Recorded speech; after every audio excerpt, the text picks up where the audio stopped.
tribute to this new project that's been going on for a couple months, the high altitude balloon project. Now, there's just so many cool anomalies up there in the sky, and wouldn't it be nice to hook a GoPro up to a balloon that could go 100,000 feet into the atmosphere and pick up some really cool UFOs? Well, if you can't do it, guess who is doing it? Steve. Hey, Steve, how the heck are you, man? It's great to have you on the show. I'm doing great, having a good day today, Rex. I really appreciate you having me on the show. Oh, yeah, it's my pleasure. I mean, every time we do a show, I get hundreds and hundreds and hundreds of comments and emails saying, you've got to get Steve back on. This guy is awesome. And with all the people that we talk to about Planet X and Nibiru, I think some of the stuff you bring to the table is just absolutely cutting edge. So first off, if we could, I know that we're looking at a screenshot right now of one of your more recent balloon launchings, and I was wondering if you could talk to us about it. Absolutely. So this was flight number 6, and it was the last flight that we did. Now what we're doing is we're rejuicing back up for the next set of flights, series of flights. We're going to do them a little bit further south, like in Illinois, a little flatter land, easier to recover the balloon. So what we do is we basically hook our camera equipment up to in this case, a 350-gram high-altitude balloon. It's a weather balloon. And the highest we got on flight number 4 was we got up to 90,000 feet, but the whole sky was obfuscated because it turns black at that altitude. And so, lesson learned, this was the flight that I was supposed to get into the, get it punched up to 90,000 feet, and then I was going to be able to see through this cloud layer straight up with a high exposure camera. So the plan was working great. I was about, I don't know, 30 minutes into the flight so far. I would guess that it was probably somewhere around 25 to 30,000 feet at this stage, maybe a little higher. And all of a sudden over my head shows, this chemtrailer shows up. And I'll show this to you in a second, but basically what you're going to see is a UFO is going to enter frame. I can't even believe I'm saying this. A UFO enters frame and then flies around the chemtrailer, then disappears out of frame, and then a little bit later, which I can't show you that video right now because I'd have to, search for it, but it's on one of my videos, basically shows back up again about 30 minutes later, and then when I retrieved the balloon, I had basically about 1/3 of the footage I was expecting. All the cameras were off, and the batteries were full, or almost full. So basically, what they did is they turned me off on this particular mission. I pretty much believe I know it's crazy. Doesn't it sound? Can you believe that I'm doing this insane stuff, Rex? I mean, is this just crazy or what? I mean, truth is stranger than fiction, Steve. We've had guests on the show that talk about making contact with extraterrestrials in Central Park, Times Square. And so this is not crazy, and I think that it's fascinating. Obviously, there's things out there that most of us will never have a chance to see. And I think with as much momentum as you've got right now at the Wormwood System Observer and with these different projects you're doing, they probably knew before you sent it out there that you were going to, and they're just kind of keeping an eye on you, man. Maybe they're letting you and your audience know, hey, we're out there. Yeah, this one definitely felt like they were watching for me to put up a balloon. And so I thought I had them stumped because what I did was I rented a rental car. And I thought for sure they couldn't LoJack that, right? Same day, drive out to the site. But I think as soon as I turn my GPS tracker on, I think that's pretty much when they figure it out. But because you use the GPS tracker to go retrieve the balloon, Rex, that's what we do. And because there's a lot of expensive equipment on here. Right. I was asking about that because somebody brought up earlier, I wonder how he gets his stuff back. I mean, if you're dropping GoPro cameras and these expensive weather balloons, that's an expensive shot if you only get it one time. That's right, and that's why we have to keep trying. It's not an inexpensive endeavor, and so that's why we ask for funding. We're not trying to, fleece anybody. Trust me, man. We buy the balloons direct from a manufacturer. We got the cost down per flight, and it's going pretty well. But let me show you this UFO, Rex. I think you're gonna trip on this. I think a little bit. All right, so my balloon's making its way up in the air here. Give it a second. And, oh, look, a chemtrailer. And, it's just kind of flying, trying to get up above those clouds, right up above the head there. That's the third layer. Usually I have a third layer. Now, as this aircraft circles around, now watch. It's going to show back up in frame here in just a second. And I just wanted you to get a feel for this, because you're also going to see that there's a halo around the sun when you see the sun itself. So we were getting some great shots. Check out that just trippy looking lens flare. I mean, oh, yeah. It is It's flare, intense. but what, right? What the heck, right? Uh-huh. All right, make a liar out of me now. This UFO should show up by now. Okay. No, no, no, no, no, no. Yeah, but while we're looking at this, this balloon continually gains altitude, and what you start to see is you'll start to see a really clear manifestation of the sun itself is just got just like a deep red halo on it. And actually, I saw that from Wisconsin here again just now before we started the show. But it turns out when I put the balloons up, I can see it every time. So it's up there permanently, whatever that halo is. Okay. How long does it take that balloon to usually get up there, Steve? Balloon flights last about 3 hours, and then it takes about an hour for it to come down. Okay. Yeah. So. Now? Yeah, here it is. That's the chemtrailer. Okay. We'll just speed it up to the key moment here. Now watch this. Sorry guys for the delay, but this is just amazing. So I'm actually getting pretty close to this next cloud layer, and then see that UFO come up from the bottom around the chemtrailer. It's going around right now. Do you see it? Yeah, a little white dot there. Now he's moving around. Yep, I can see Yep, it. yep. He took off screen. He's off screen now. So that plane was moving at about 450 miles an hour, and he just did a circle around it. I just want to note that. Jeez. And the way that it moves. Yeah, and then later it came back down around, and that's when the camera became disabled. So they definitely found me on this flight. But here's that halo I'm talking about, right? And it is there 24/7. We see it from ISS. It's something that everybody can look for. All you need is a pair of sunglasses and look up at the sun and look around the edges of the sun, and you are going to see this red halo one day or another. It's just conditions and how much chemtrailing they do, Rex. Everybody can see this halo now. Well, and nobody talks about it. It looks like there was chemtrails just a moment ago, Steve, that was kind of dissipating. Is that correct? Yeah, you see that big cloud right there that developed right over my balloon? Mm-hmm. That big vertical cloud that's in the middle right now? That came from a chemtrailer not more than 3 minutes prior. So you can see it's leaving a lot of particulate, or whatever it's happening, it's just making a huge particulate. And what I was specifically looking for on this day was a green planet. There's reports that we were seeing a green Napasti planet, or whatever they call it. And so I was trying to see if we could get a look at it. And I do get a lot of green shade and green color coming out, but I couldn't get above that cloud layer. So that's fascinating. They weren't helping me. Yeah. You know, the greatest if they gave you a ride up. Like the UFO? Did you like the UFO video? Yeah, that was great, man. Have you ever zoomed in on that or tried to get a closer image of it to see if you can get more detail? No, I haven't done much. I haven't done any of the photo manipulation work yet. Well, like I said, this stuff's just, I have so much data to go through, and right now it's just been insane. Oh, I'm sure.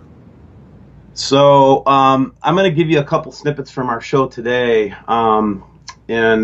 Basically, there's, we had Wayne Stiegler and I had a show today, and we were just basically stopping on a couple of the things that we thought were really important recently that we've discovered. Okay.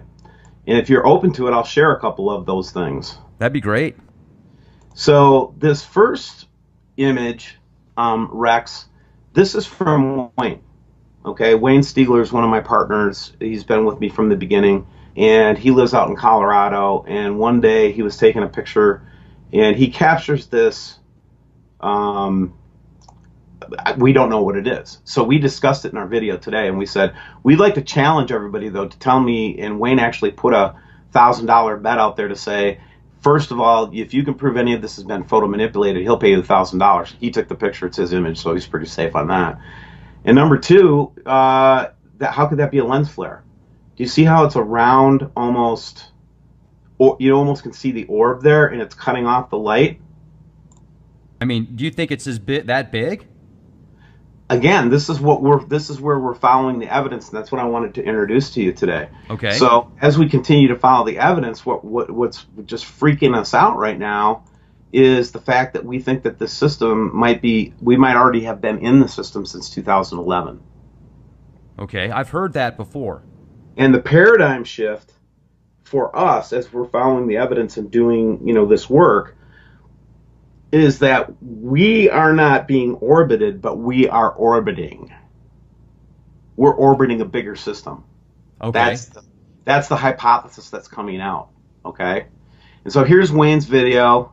He's actually showing me the video, and then we go through a couple of clips of it, and you can see here, again, this is just one of those pieces of evidence that we just needed to stop on, Rex, and say, guys, we show you tons of pictures. Sometimes the pictures have good stuff in them, sometimes they don't. We passed over this picture, so we wanted to spend some real quality time on it together, right? So I want to spend some quality time with you on it. So here we've got this orb, hanging out there in the middle of the sky. Wayne tries to play his video here. It doesn't really work that well, but we'll get into some of the photo manipulation he got into. But this is a photograph that we took, right? And then here, when you do a gamma enhancement, you can actually see that something is cutting the light off on these streams of light. And so the only reason that we were even looking at this is because we ran into this guy named Samuel Hoffman, who was this genius that's been underground for, I don't know, 25 years, something like that. And he actually figured this out and was approached by the government and basically, was offered a job with them and so forth, because he actually figured out just by physics calculations that our sun could not hold 9 planets by itself. There had to be another outside influence, and they caught him by seeing his term paper for physics got pushed up to a college level professor, and the next thing you know, he's got CIA guy and the men in black in his house. Jeez. This is back in the 80s. Okay. So anyway, Sam's the one who's been tracking this thing, so I don't want to take credit for this, but we listen to all points of view. We have Dr. Alan Miller on to talk about it. We have Marshall Masters on our channel to talk about stuff. You know how we go. We roll with everybody, right? Right. We want to see what we got. Well, so we gave Samuel a chance to kind of tell us his story. And as it turns out, he's been observing this since 2009, and he watched it roll in, and he has 500,000 pictures or some huge number of pictures, and nobody would listen to this guy, okay? He's just underground. He doesn't want to be noticed by anybody, and he came forward to WSO, trusting that we would be honest with his material, and he showed us and basically made a very good case that we've been riding through the outer skirts of a solar system with giant planets, and we're the ones that are going through perihelion right now, not them. Okay, that's interesting. So if you think about a PSYOPs program, which I've been part of in my experience in the Air Force and NSA, okay, so we got trained on this stuff. And what really disturbed me about this particular revelatory moment when I started to look at this as a big planet potential, like we've been in the middle of these things, and instead of these things being far away and little dots on the skyline, the way that they have us all looking is out, right? They have us looking through, telescopes. They have us looking through SOHO, LASCO, all those things which are way out there, okay? Nobody has anything looking at right close within 10 lunar distances of the Earth or in that range, right? Mm-hmm. So when you open your mind up to that idea, right, all of a sudden, if you can just let the paradigm switch to we are in the middle of them right now and our planet's being tossed around magnetically because of it, these things start to fit together and piece together better, Rex. It's far away and it's coming towards us theory just doesn't ring as true to us as the one that says we're basically on the outer limits of their or have been on the outer limits of their solar system moving through. It's interesting you bring this up, Steve, because we had a guest on a few weeks ago by somebody that used to be Black Ops, at least that they say, Sergeant Patty Brackett, and she claims she was inside of all of NASA's equipment doing software upgrades, and she was supposedly the person that actually developed the majority of the software for many of these satellite systems. And she was showing me footage of over 100 of these planets that are very close to Earth, and nobody can see them because of this, supposed cloaking that's going on. And I took it all with a grain of salt. I'm just thinking, okay, this is even more insane than what, just one planet coming in. But at the same time, she was showing me a lot of data, and there was other people on that call, Steve, that were backing up her testimony. So either, they were just a big psyop, they were totally, crazy, or she is 100% legit. And some of the stuff that she showed me, I mean, it's pretty compelling.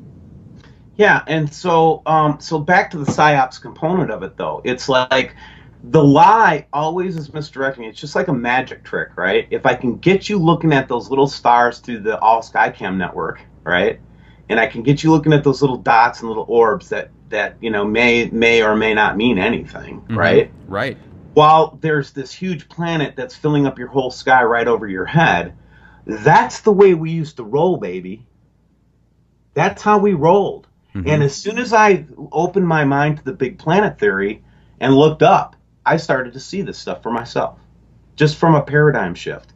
Reminiscent of the Indians who saw the Spaniards coming in, there were many in the tribe that could not even see them until they hit the shore because it was such a foreign thing to see ships on the horizon. They didn't even know what it was. They couldn't even acknowledge that it was there. Okay, Right. it was the same phenomenon I felt like I went through, and I looked up, and now all of a sudden I look at the sky completely differently. And yeah, does it make sense to anything I've been told in school? No. I feel like if this was true, if we really were around these big planetary objects like this, that we'd basically be like a gravitational ping pong ball.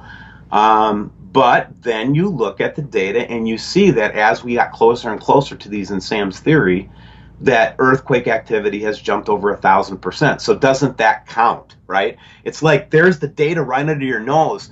You're up by 1,000 or 2,000% in earthquake activity, and you're waiting for earthquake activity. Shut up! It's already happening. Right. Exactly. That's exactly the way we rolled. We always tried to make you think it was something 5 times more complicated. Okay, and 9 times out of 10, the secrets in the military that I saw were just one of those like V8 moments. Like if I would have just looked at it differently, I would have got it. It's like that magic trick. I try to distract you with the left hand while I'm doing something with the right hand or with my right foot, right? And that's how magic works. That's exactly the way psyops work, by the way. Same exact idea. Let me ask you a question, Steve. I had Dr. Joseph Mara on with us yesterday, and he sent some video footage where he was actually recording the sun, and to the top left of it, I actually would like to show this because it looks like some amazing footage of a second sun or of a planetary body that looks like a second sun because of the reflection or whatever. And he's moving the camera around, and he's moving the camera, and you can see the lens flares going around, right? But then there's this one object to the top left that's just staying at the exact same spot. So he thinks he's got Planet X, no question. I mean, you can see the lens flares, then you can see these bodies that are staying stationary. So he goes and gets, he says he breaks open a floppy disk and pulls out the iron oxide film that's in a floppy disk, and then he puts it over the camera or something, I guess he says, and he sees that, he does this, he says 15, 20 minutes later or something, I think, and that Planet X, or what he thinks is Planet X, is now in a completely different location, far away, like unless that thing's moving at a just ridiculous orbit, he says there's no way it could have moved that far. So I'm trying to figure out why, though. I mean, is there just so much heat and light that the sun is going to cause the glare of a reflection within the lens to stay stationary, or could it very well possibly be that orbit, or just because of where he went back to record it, he wasn't in the same spot, so it looked like it was off balance? Because it's some really good footage. Yeah, I'd like to look at that footage, but so what I'm going to show you first is Australia. This is just a couple days ago, was sent to me, and basically this was from one of those webcams down in Australia that's not fisheye, and you can see the sun move across the planet. Okay. And then the second one I'm going to show you goes to what you're talking about, which is we think what we're capturing is Hercules. Right. You know what? Say that 3 times. I can't say it, but the main star of the system is what we're being told by people that think they're in the know. And again, I don't claim to know, guys. I'm just trying to get people's point of view. I wish people would understand that, Rex. You and I are just trying to get people's point of view. We don't necessarily believe everything we hear, okay? I just want you guys to know that, okay? I don't believe everything I hear. I really don't. Well, we know you don't, Steve. Here's the thing. Have you noticed that most of the trolls that leave comments actually don't even listen to the podcast? They just read a couple of words and they think that you're saying that the world's going to end. Because me personally, even if Planet X is real and there's a lot of stuff that's pointing to the possibility, I don't think that it's going to be an extinction level event. I think that we're going to thrive through it and still be here. It might kill off some people, yes, but I certainly feel we're going to keep going. So Well, we're going to start getting into that this might not be Planet X theory too, because there's some people that believe that there's some galactic stuff that we run into from time to time that also could be part of this cycle or explain that cycle. So, we're in a galaxy. There are other bodies in this galaxy. From time to time, solar systems, collide. So I'm not saying everything is Nibiru or wormwood, but, I am going to tell you that I'm seeing some stuff that's very compelling right now, right? Right. And here's an example of one of those things. So, basically, this is him, he's commenting on it. I'm not going to let it play because it will just confuse everybody. But basically, here this thing is. That thing is stationary, okay? That's what I'd expect to see an atmosphere to look like, okay? The red dots are part of some kind of something around the sun that we've been photographing quite often. But here the sun goes right by this thing. Now, you tell me that's a lens flare, and I might have to plead. I might have to get a plea deal. Because look at this thing. You can see it just stay stationary, and he's freaking out. He's going, what the heck is that? Because the sun moves right past it. Now he's going to pan back out again here in a second so we can see it relative to the whole picture. Are you seeing this, Rex, with me? I am. That looks like those big spaceships in the Soho images that go around the sun. Again, we don't know what this object was, but when you pan back out again, there's that big sunflower that we get off the sun these days with all the red petals on it. So there's just your normal sun going right by it. Okay? That's crazy stuff to me. Now, it is. Now, this next one, South Africa, this place got really hot, but this is what we've seen in Leon. We've seen this in the South Pole. We've seen the same phenomenon from Australia. But watch this. See that big red orb in the back? Mm-hmm. The sun is moving away from that orb. It's not a lens flare. So basically what you're seeing is we're just basically going around and seeing the side of those two objects in space. Oh, not to mention the big black dot in the sun, right? Yeah, I saw that. That was strange. Well, there you go. But again, here, explain this one to me, guys. I'm getting really sick of people saying lens flare, lens flare. This is the kind of image I get. This is from May 7th. This is from Ammersee, Deutschland, or Germany. It's one of their addicted to sports camps. And I have two objects casting, light or casting light reflections on the water. Oh, that's right. Look at that. Two different colors, too. Yeah, tell me which one's the sun, Rex. The right one or the left one? That's not a sundog either. Dude, they're two different colored reflections. Exactly. Because sundogs, I mean, I did a 5-minute clip on sundogs the other day because I've been getting so many pictures with people having the right intentions, but they're sending me pictures of lens flares and kind of showed them how you can tell the difference between a lens flare or an anomaly versus something legit. And look at this. I mean, folks, take a look at that. Two completely different colored reflections there, and that is just incredible. It is. And so, what I've done is, I think what's happened is we've gotten a little bit carried away at WSO because there's a lot of good stuff that if you have a trained eye, you can see it. But if you don't have a trained eye, you're not going to see it. Like that UFO that you saw go around, people can go back and rewind that again to see it. They probably didn't see it the first time. You look really close and you'll see it. It's just like Secure Team whenever you watch one of his videos. Sometimes you'll catch it and sometimes you won't, right? Right. And then a few seconds later, he'll come up and say, okay, did you guys see that? Right? Mm-hmm. That's the kind of thing that we got to avoid on my channel, and we're going to try to slow down a little bit. Right. Right. Because people are not keeping up with this. This is developing very quickly, okay? So what is that, man? What is that big red ball back there? Or what, That's concentrated swamp gas. It's really concentrated swamp gas. Heavy-duty stuff, guys. Yeah. And the all-SkyCam network does get a lot. I actually give it a hard time, too, because we see all kinds of dots on these cameras, and it's really hard to see stuff, okay? It is. I get it. Except when I see something like this. This is Colorado. I saw the same level of manifestation of whatever that big ball is out there in Australia and the South Pole earlier in the year. Now the difference is we're seeing it in the north, in the northern hemisphere. We've never seen this before. And look at it's a three-dimensional object.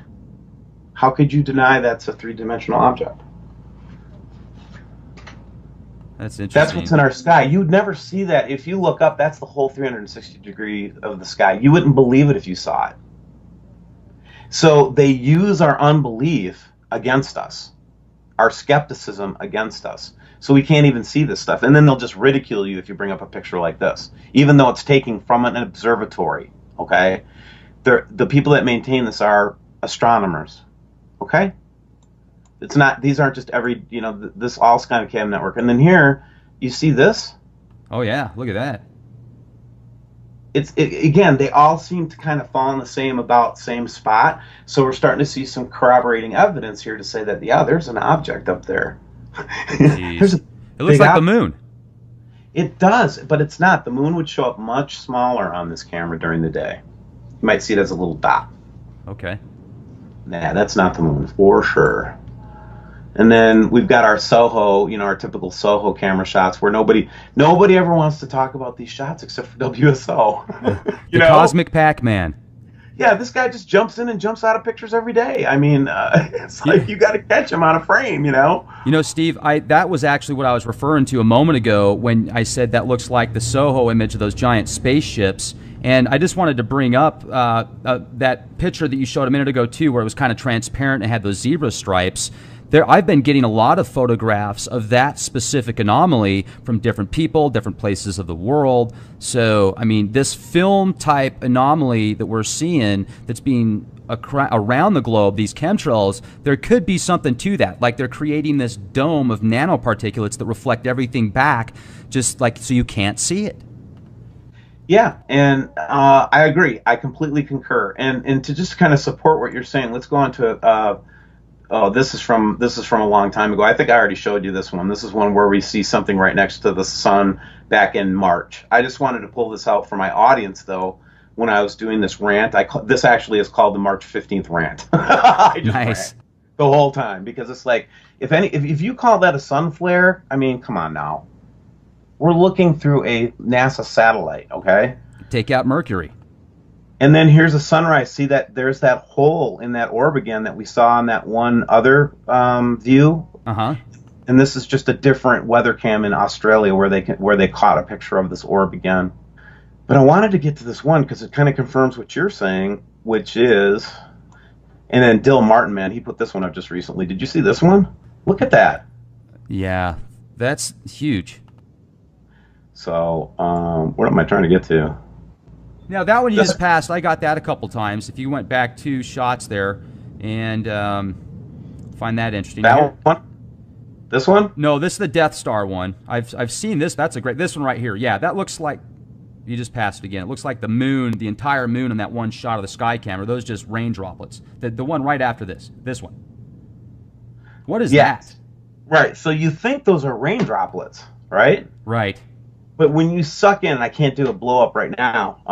But when you suck in on it, you lose your faith in the rain droplets, and it starts looking like craters. Jeez, because that's what it looks like as craters right now. I'm just, my mind's trying to come up with the most rational explanation. I can't decide if it's water droplets or craters. But again, it's not the first time that we've seen this type of manifestation. We've seen this in Italy. We've seen this in Greece. We've seen it in a couple different places. But this is that. Remember we were talking about the orb. Mm-hmm. This is one of my friends in Australia that actually does amateur astronomy. This is a day filtered shot of the sun, and that's what he captured above the sun there, the orb with the hole in it. The Death Star. Yeah, and then in that like a little bit lower to the right there, you can see like what looks like a striped planet partially illuminated. Mm-hmm. Absolutely, the zebra planet. Yeah. You guys keep, the trolls keep saying, "Where's your amateur astronomers?" And it's like, dude, I have more amateur astronomers now working on this project than you even want to know about, and they're all like up in arms. Like, for example, why can't you see the horizon, southern horizon at night? Go out there and try to see if you can pick up any stars in the very southern horizon tonight. Just tell me what you see.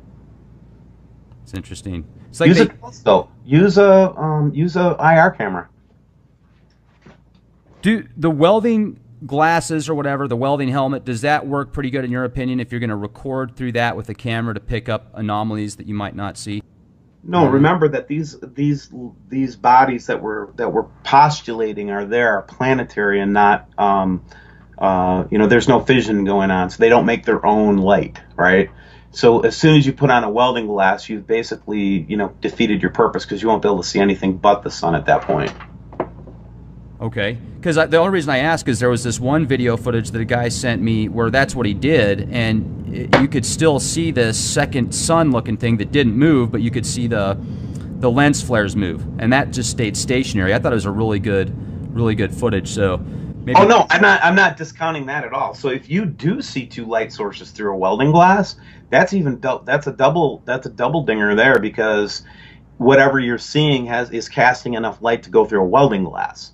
So if he got two dots and then he proved that it wasn't any kind of a flare by moving it around, like you said, yeah. that could have been the other sun having a solar flare, man. I'm not discounting that kind of stuff, but a lot of people will go through the welding glasses, including me, and then you pick up a flare because you got 3 panes of glass going on. And right. Be careful. That's all I'm saying. Not saying that. Yeah. Well, that's good. Yeah, I mean, definitely be careful and use discernment, and definitely look for the more rational explanation on everything. Now, I don't know if we got into this the last time, Rex, but, again, the mother of learning is repetition, I guess. But so we have this, we have a client, and I hope you'll just block this little name off here for me when I show you this, if you can. Yeah, absolutely. I can take that off. Yeah. Just take that off for me. But basically, it was a rainwater, sample, and what you see here is the aluminum is at 540, and the highest regulated dose or level is 50 parts per million. So basically, what we're seeing there is a 10 times aluminum, and this is a lab test. Okay, this isn't me pulling this stuff out of our yin yang. This is really the real deal. Okay. Mm-hmm. Second one, barium, 39 result parts per million, 5.0 is the recommended level. Okay, so there we have another one that's 6 times, 7 times the amount of the recommended level. And then he further goes down, and I'll bring up another one of the elements that we found in the rainwater. And again, this points right to the chemtrailing. Okay, and this is the findings that many people have had. This is just the WSO findings. Okay, the findings that we got through our network. Great. And aluminum, if you go study it, Rex, aluminum has the properties of anti-radiation and anti-UV, anti-light. So aluminum has reflective properties that make it very useful if you were going to, say, try to do solar management in the sense of reflecting the sunlight or the additional sunlight out into space. Okay? Okay. So we know that's what they're doing with the aluminum now, or at least that's a very, very strong theory. Okay. Mm-hmm. Barium is the same thing. It's got basically anti-radioactive properties as well, and so does aluminum. Like, for example, in dentist offices, they'll have aluminum infused gypsum drywall to lower the risk of UV radiation. Okay, so these are common uses of these things. Okay. The last one, which I can't show here because I just don't have it, I don't have this document in front of me, but the other one, which is at extremely high levels, is, get this one, lithium. Lithium's at 10 or 12. Calm down. That's what you'd think, and that was my first thought too, until I went and did some research on it and found out that lithium has recently been proved in reducing the ill effects of radiation poisoning.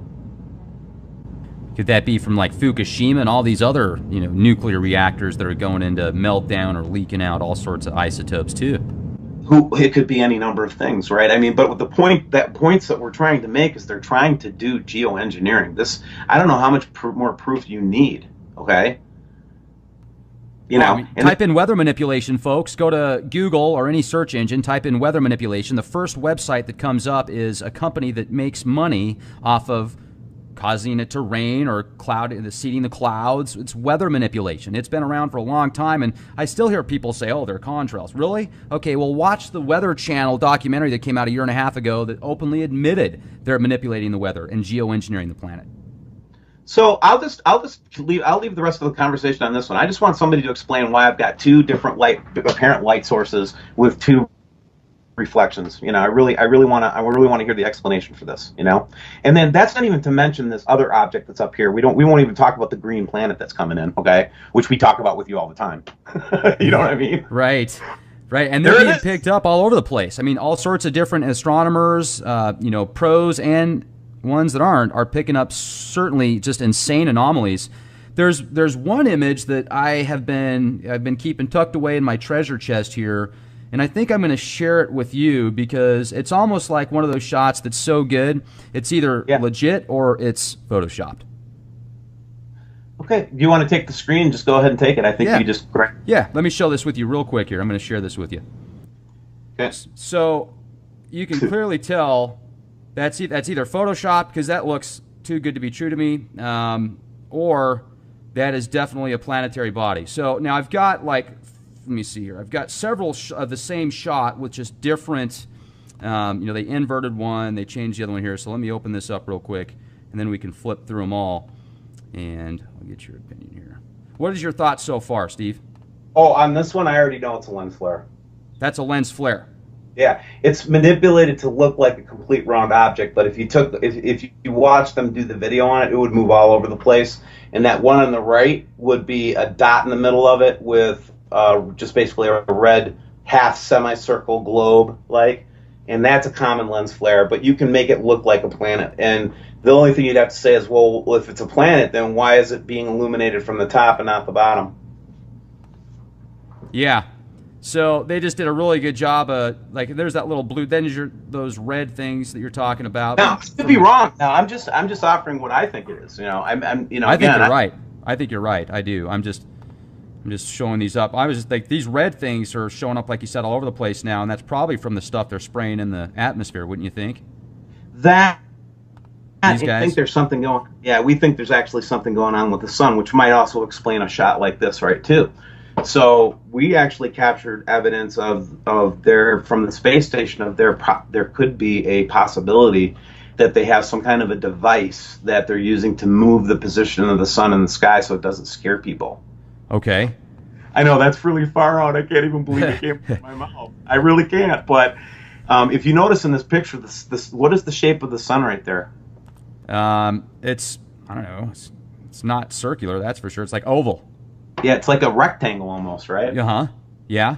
If the sun was really the one that's on the far right, and they're just moving it like that 10 degrees or whatever it is in the sky, by just redirecting the light of the sun so that we see it in a different part of the sky at all times. I don't know. It's just a theory that we have right now, but there's a lot of footage that we see that looks like they're generating light from a source in the sky, making it look like the sun. Uh-huh. And that's probably going to get me fired right there, but yeah.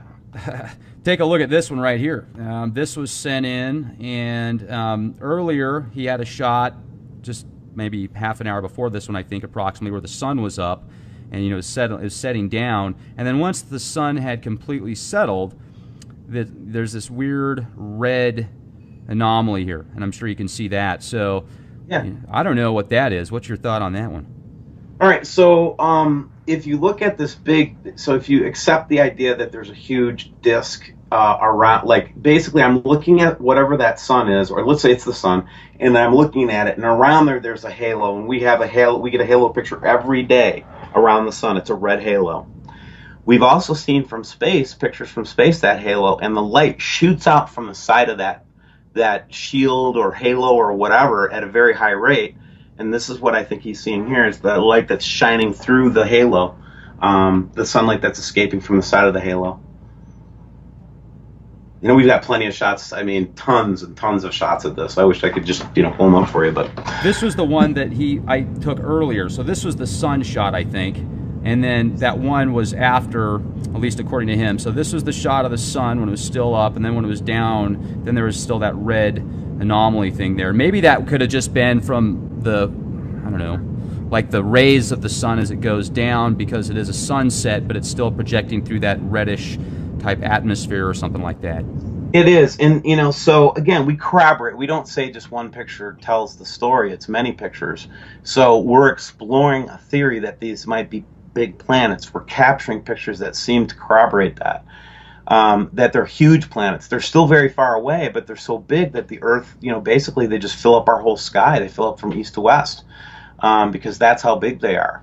Right now I'm doing some research on, it was a TED talk that an astronomer was giving, and they were talking about how they've discovered these humongous planets that they've never seen before. This is just recently released, so it's right at the same time I'm thinking I'm seeing big planets. in the sky that all of a sudden we're getting astronomers are talking about big, huge planets they're seeing with Kepler. Come on, man. It's just too synchronous for me to believe that this is a coincidence anymore, you know? Didn't As they soon as ju- we start to discover something, they start to release it through news releases. It's didn't really strange, Rex. didn't they just admit that they found 1,238 more planets? They doubled the amount of planets that are within proximity. And do you notice how they keep finding more stuff in the Kuiper Belt?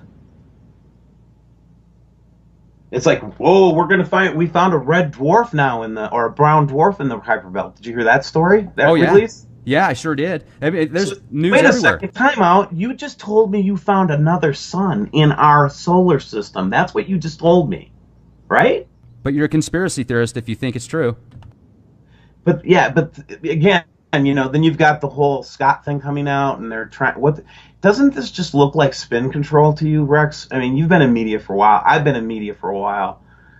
It just looks like spin control to me. Like it's spinning out of control. They can't control the message anymore. So now they're going to have to start doing some really quick PR work to make sure everybody, so that there's no blame on NASA, no blame on the government when it comes to pass that we see it in the sky. That's Right. what I think. I think you're right. And look, I mean, this is an article from 10 years ago. This is from 2004. NASA, this is an article straight up from NASA that says, oh, well, we found a planet-like body at the fringes of our solar system. Well, if this was 12 years ago, how close is it to us now? I mean, they've been dropping these little hints for over 20 years now. In the 80s, they came out with an article saying that they discovered Planet X. So it's like on one side of the coin, yes, we admit it, it's all over the mainstream news. They come up with all this disinformation. And then on the other side of the coin, if you write about it, talk about it, have a hypothesis about it, just even have a theory about it, then you know what makes me think Planet X is real more than anything else, Steve? What's that, Rex? The trolls. You could show me, I'm telling you, man, you show me a million pictures and I could say, well, there's photos, there's all sorts of ways to manipulate pictures, no matter how good those pictures are, unfortunately. But when you've got so many people attacking this subject, and you can tell flat out that they don't care about what you have to say, they don't even listen to it, they're just attacking the titles, or they're attacking the subject itself. I mean, I'm the kind of guy that says, I don't know if Planet X is real, I'm just bringing people on the show. And then I say, well, I'm questioning that, Bob. I've had Bob on the show many, many times, great guy, but I think sometimes he just gets so engulfed in wanting to believe, he kind of doesn't look at the big. Anyway, so my point is, the attacks that we get with Planet X on Leak Project, and we talk to people from all over the world, Steve. I mean, we've got whistleblowers on, people that say they've been abducted by aliens or military people or whatever, and those things get little troll comments here and there, but what gets attacked more than anything is Planet X. And I go back to the chemtrail days when they were trying to hide chemtrails and nobody would admit it was real except for people that were awake, and you'd recall the conspiracy theorists all over, and now it's openly admitted, it's 100% proof the chemtrails are real, and the shills have kind of backed off on that, and now they're coming after the Planet X guys. Yeah. And again, this is all standard operating procedure PSYOP, right? You're trying to get their eye off the ball, which, and again, in this particular hypothesis is probably the better word than theory, is that this system, we have been entering into the system, entered in through the outer bands of it a long time ago, and we're just basically moving through and out of another solar system. And that means that we would have humongous planets in the sky. They would have to chemtrail the jeebers out of the sky for us not to see it, which, by the way, they've done. So if they don't, again, it's just like they do everything possible to make us suspicious, too. It's like they'll never come out with just something and say, hey, let us take you on a ride with the rocket ship with us, and we'll have a camera on it. We'll show you everything around the Earth. We'll take you on a ride on the NASA rocket, They won't do anything like that, Wouldn't that be cool if they did? What's that? And wouldn't that be cool if they did? Oh, right. The chances of us getting real footage would be like zero, though. And how doesn't any of this bother anybody? That we have a government that can just lie to us? I mean, put Nibiru aside, put all the stuff aside. You and I, Rex, have seen enough to know that the government, number one, is instilling fear in people that know stuff, and they feel afraid to share it because they're afraid of the U.S. government. So how are we any different than Nazi Germany was, that you can't speak your mind without getting just attacked, okay? And then number two, access to our own scientific data that we paid taxes. I mean, I pay a lot in taxes. Don't you pay a lot in taxes? Yeah, absolutely. I mean, doesn't that give us any property intellectual rights to the property that they're doing as work for hire for us?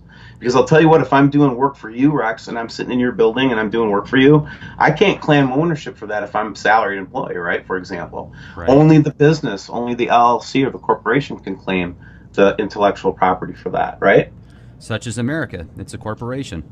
Exactly. So my question is, if I want to take a business approach to this, is who owns the intellectual property? Well, it seems to me that if they're working for the American people are the holders of the intellectual property, and they're doing work for hire. So let's see it. You know, there's got to be a starting point. There needs to be a foundation. I don't know if you knew this. I interviewed Mike Norris yesterday. He's the son of Chuck Norris. They just came out with the movie Amerigeddon, and this is already... That interview was a great interview, Rex. I really enjoyed it. Oh, well, thank you. And we actually got cut off during that interview. 3/4 of the way through the show, I asked him what a good friend of his, Gary, which is actually a big part of this movie, Amerigeddon, and he's a very powerful person and resources and knowledge. I said, well, what is Gary doing to set up an establishment to protect the future liberties of people, because it is important to him? And he started telling me, and then all of a sudden, and he's on a landline, by the way, Steve, all of a sudden it's... That's my great body of number one. What's right? that? That's enough to scare the crap out of you. Well, I mean, it woke me up, but not only did my Wi-Fi get disconnected, but his phone got disconnected, and then he tried calling me back, and it wouldn't go through, and it took about 10 minutes to get back in contact with him.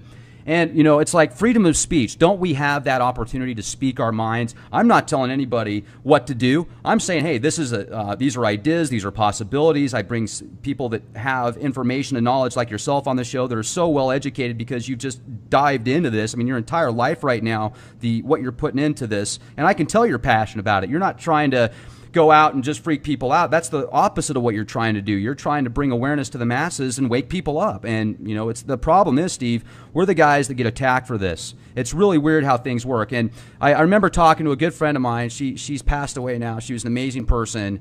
And she, I talked to her about, well, why do I feel like I have to save people's minds? Because I've always felt like ever since I was a little kid, I need to look out for people because they're always lied to. And I don't know why. And she says, well, Rex, don't be that guy. Why not be the villain? Because the villains are the ones that get all the money, all the fame, all the women, all the fortune. The good guys are the ones that never have a girl, and if they do, they can't be with them because they have to hide their identity. They're always getting attacked by people they're trying to save.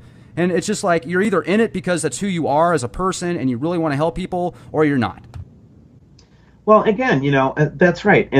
And so let's just for a second, let's just assume that Steve is right about everything he's saying, okay? Let's just, for a second, just pretend that you don't think I'm some kind of hack or some kind of whatever, okay? Let's put that away for a second. Let's say that Steve is right, and let's say that there is this thing happening and that the government does know that this is going to show up in our skies and that we're going to have a blackout for 15 days and blah, blah, blah. Let's say that's all going to happen, okay?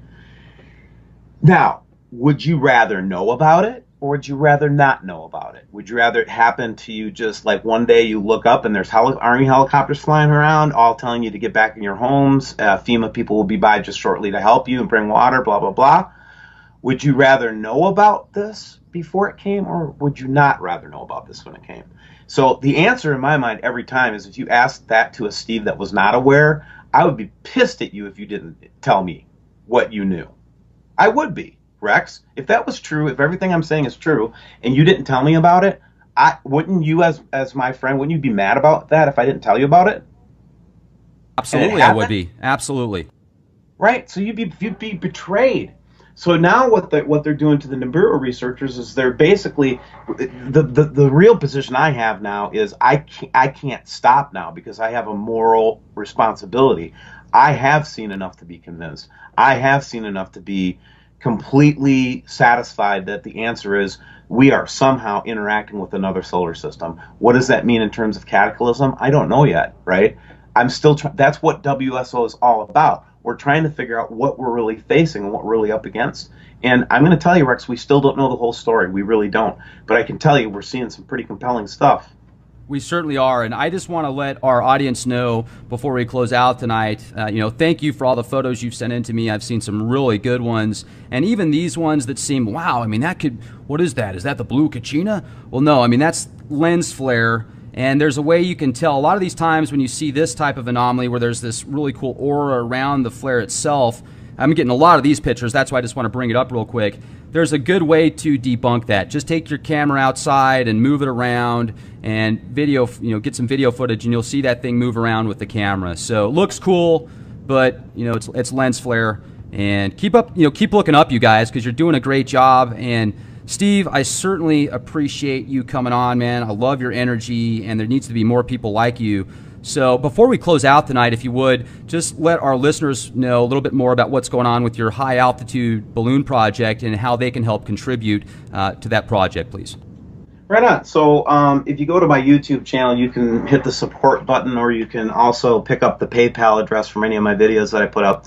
And what we're going to be doing is we're lining up the next 6 launches. So we're trying to build up a little war chest so that we can have all the equipment we need to do it. And then similarly, the ministry right now is, I call it a ministry now. How do you like that? Nice. We're basically starting to we're starting to actually consider bringing an IT person on staff so that we can start doing more secure management of the photos.